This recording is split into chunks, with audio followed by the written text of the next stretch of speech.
Sim.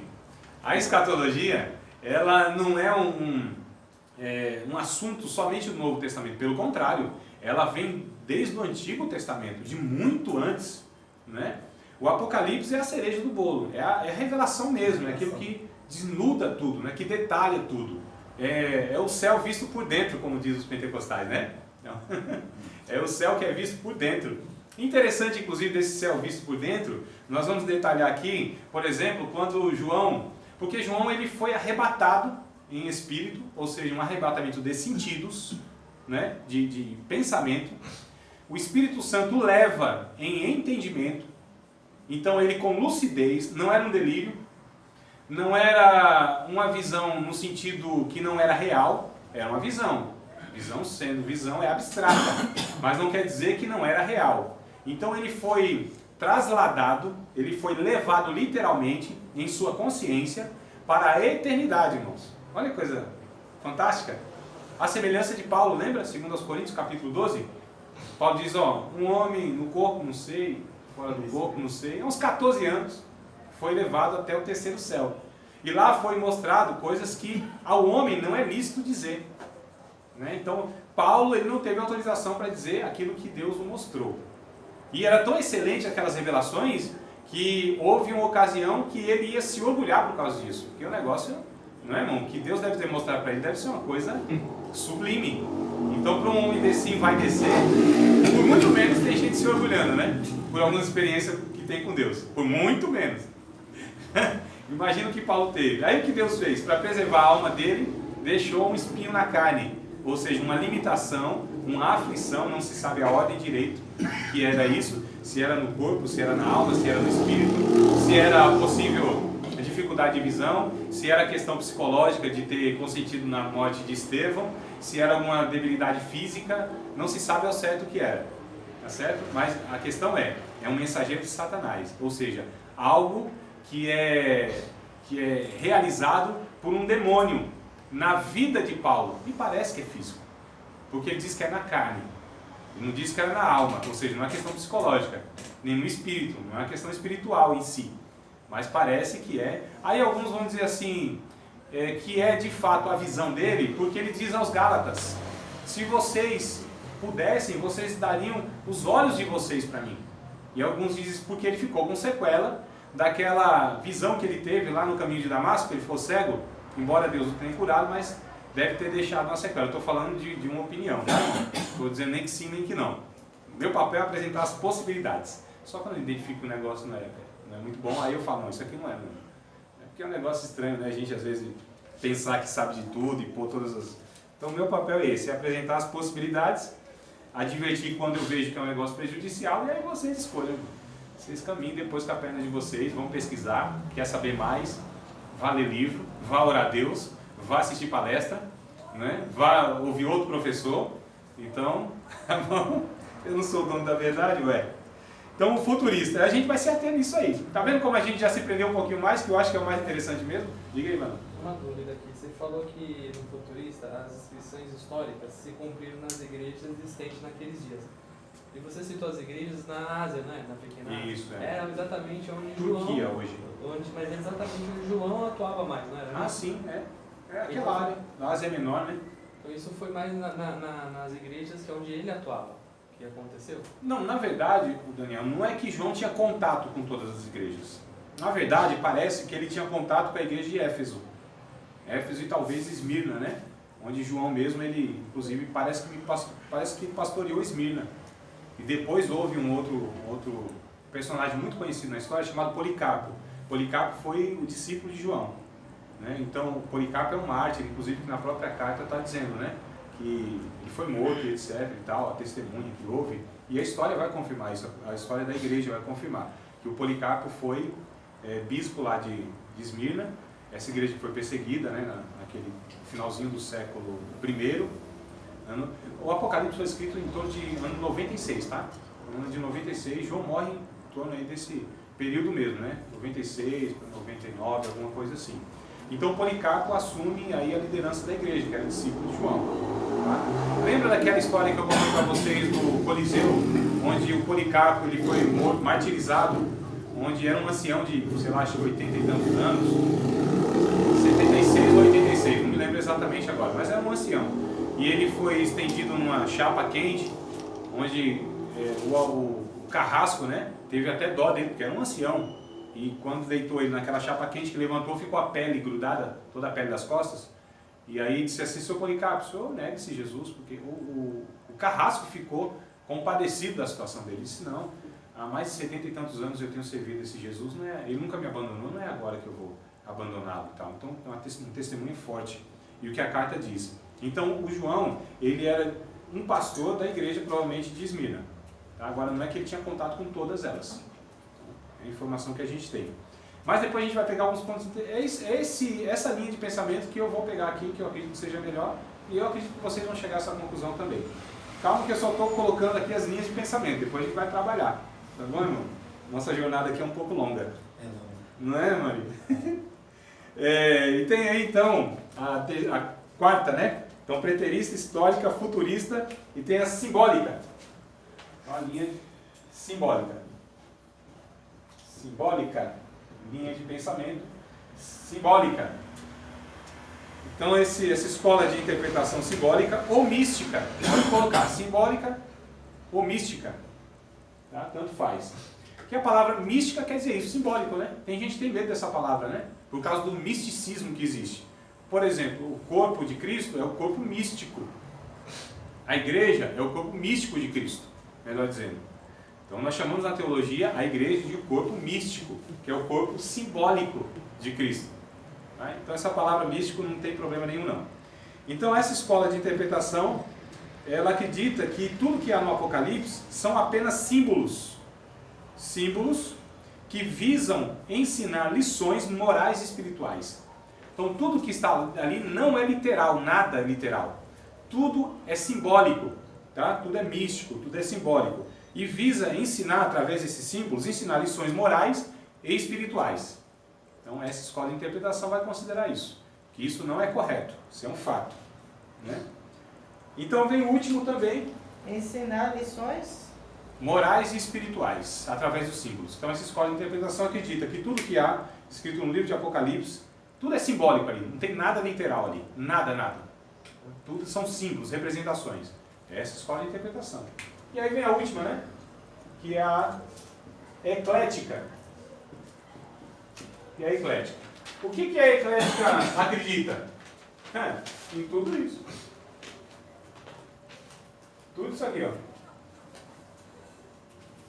Então, a eclética, ela vai acreditar que tudo isso aqui, ou seja, todos esses pontos de vistas, eles são ideias que podem ser misturadas, de modo que nenhuma delas domina. Então tem gente que acha que de fato algumas coisas aconteceram lá, né, historicamente, naquelas igrejas. Também acreditam que foram se aplicando a períodos da história. Também acredita que haverá um cumprimento futuro. E também acredita que há muitas coisas lá que são simbólicas e que são representativas. Então, uma escola de pensamento. Só que não tem como, né, irmão? Não tem como eu acreditar nessa escola aqui, tá? Porque ela vai misturar tudo isso aqui. E uma vai contradizer a outra. Então o que eu vou utilizar, que a maioria, a grande maioria dos estudiosos, eles usam essa aqui mesmo. Tá? Essa daqui vai ser a nossa linha de interpretação. Nossa escola de interpretação, futurista. Até o capítulo 3. Então nós vamos trabalhar nessa ideia de que de fato, aquelas igrejas eram igrejas literais, eram igrejas localizadas em cada uma cidade, uma em Éfeso, outra em Esmirna, outra em Sardes, eram cidades. Né? E lá havia uma comunidade de fé, havia pastores, e elas tinham aquelas características mesmo.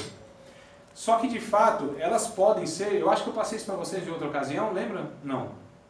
Não as características das igrejas? Então vamos passar agora. Vamos lá? Livro do Apocalipse, capítulo 2. Primeira igreja é a igreja de Éfeso. André,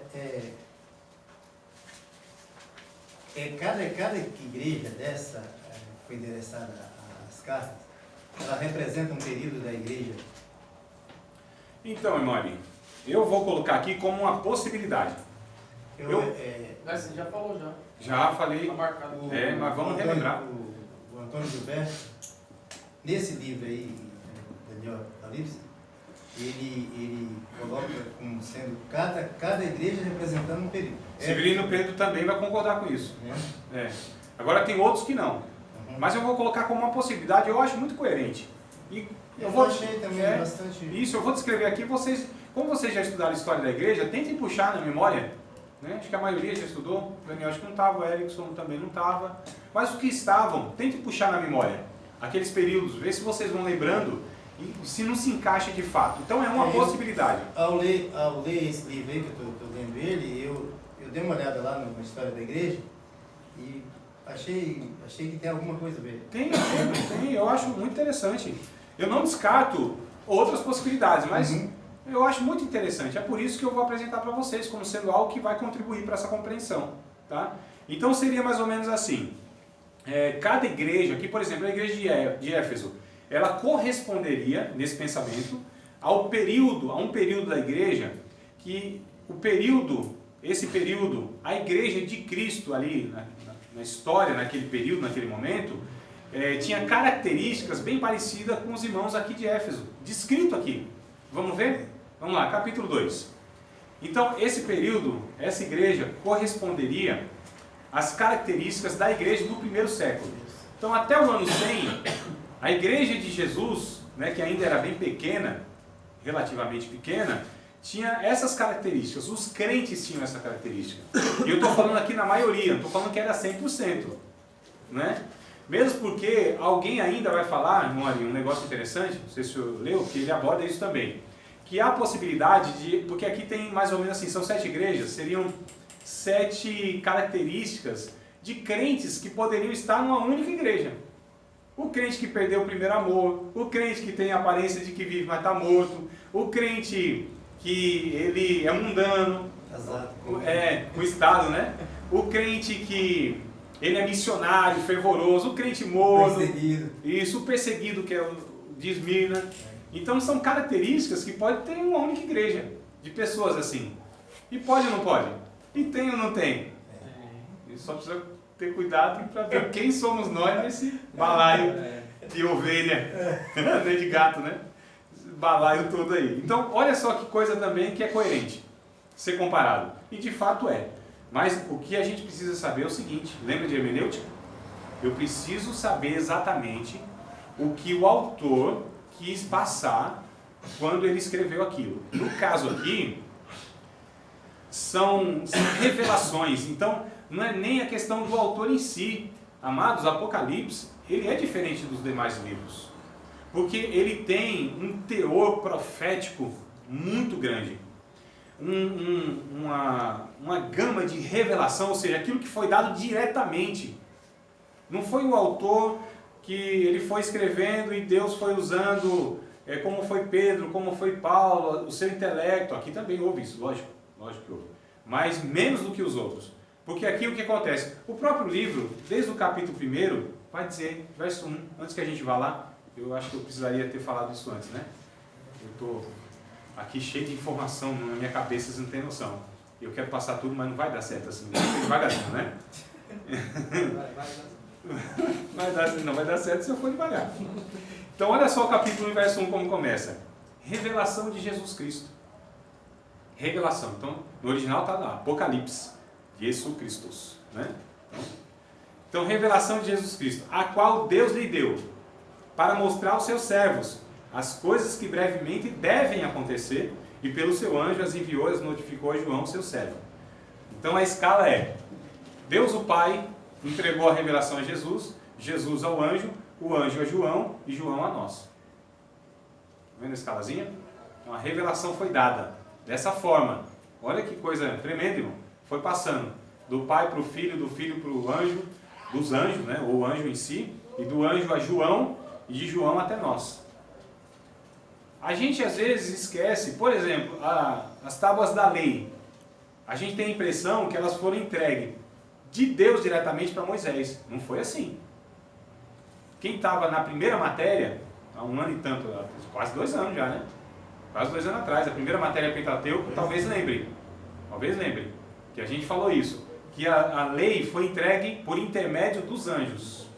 Tanto o Antigo Testamento quanto o Novo Testamento. Gálatas vai falar isso, né? Que Deus entregou o anjo e um anjo entregou a Moisés na mão.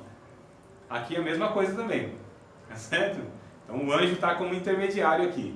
É um negócio interessante. Então bora lá. Revelação de Jesus Cristo, a qual Deus lhe deu para mostrar aos seus servos as coisas que brevemente devem acontecer.